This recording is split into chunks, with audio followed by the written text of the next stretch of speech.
Besties, how are we all doing? If you're coming across my channel for the first time, my name is Jeanette, and I bring to you tricks and tips on studying abroad. In the previous weeks, we have been focusing on Germany. Yeah, and I just wanted to quickly introduce this topic. We'll continue with our series, of course. But someone asked me a question recently that I would like to address. Then we go back to our Germany series. So if you plan on studying in Germany, this channel is for you, especially now we're in the series of exploring Germany, studying in Germany. Somebody asked me about health insurance. Then I remember that I've never made a video about that. So, health insurance, the question he asked me was like he checked online and he's seen that the amount is very high. Is he going to pay 100,000 euros for health insurance? And I was just smiling. Okay, that's what I want to clarify with you, bestie, about health insurance. I'm going to quickly break it down so we understand. So, first, what is health insurance? So, health insurance is a premium that covers you basically. It's a little payment that you make to an insurance company, okay, about your health basically. And that's why it's called health insurance. So, it's a small payment, they call it premium to cover your health bills when you fall sick or when something happens to you.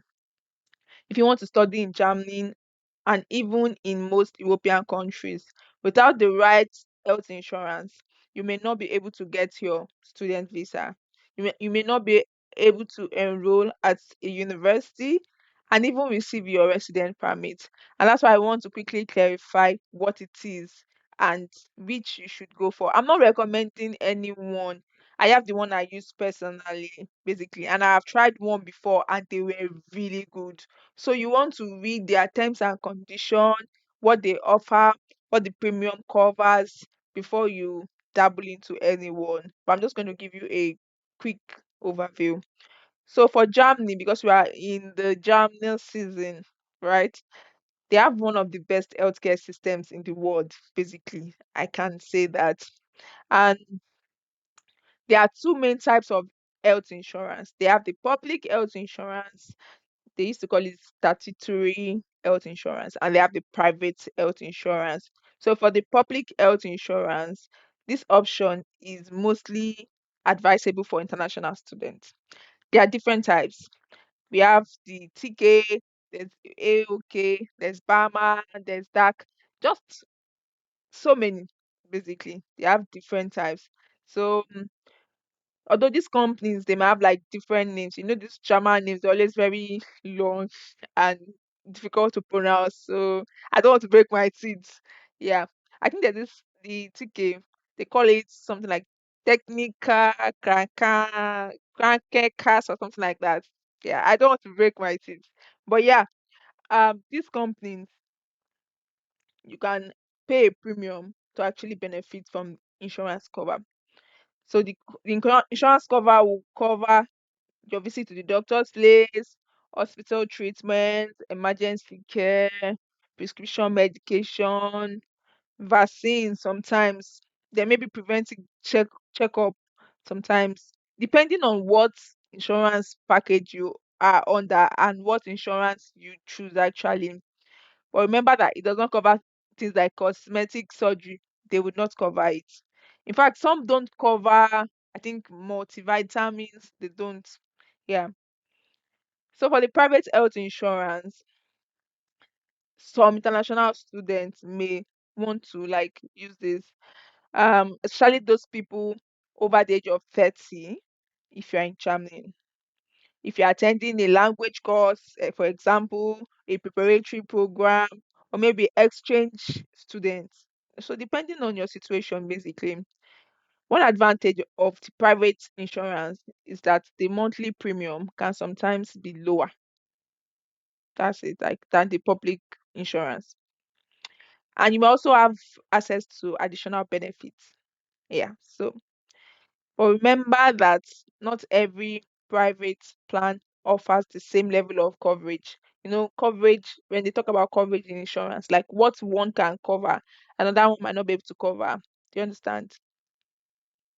And sometimes if you want to switch from maybe a private insurance to a public insurance, it might be kind of complex, but it's possible.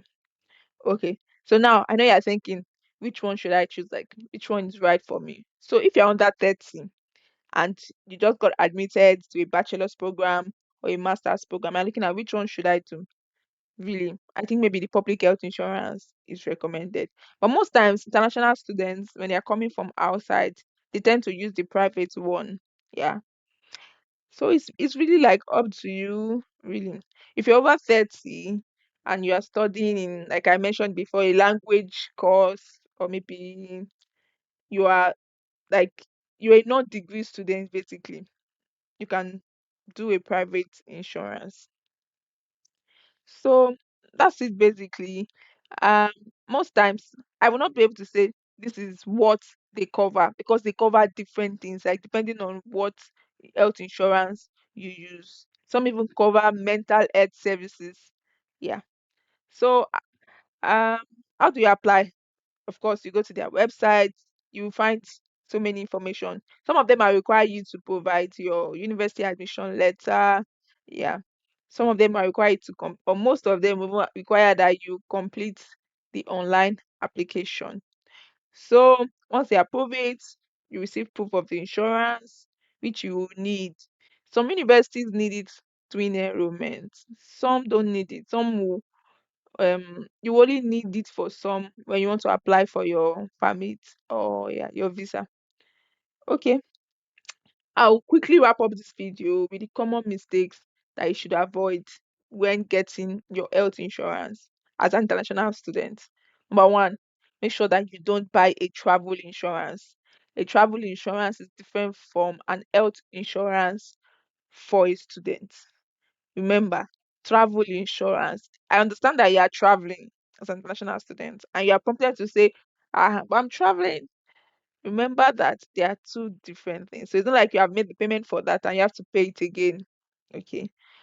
Number two, in Germany, some universities, like I said, require this insurance before enrollment.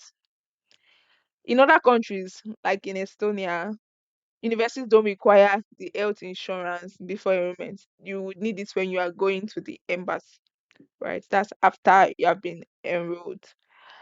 So you want to see what country you're going to and how it works there. Yeah. And make sure you do your research. Don't just dabble into it. I remember that it is sometimes, or most times, always difficult to switch between the public and the private insurance. Okay, that's was it. And I hope that this answered the question that I was asked previously by someone. Remember that you're not paying 100,000 euros for insurance. You're paying a premium. The premium is what covers whatever it covers, basically, whatever the cost. And make sure that you have your health insurance. It's very important, really. It is. Because if you come to Europe without it, do you know how much you pay when you go to the hospital? It's really expensive. So you want to make sure that you are covered. Thank you very much. Make sure to subscribe to my channel, like my videos. Thank you for watching. Have a great day. Bye.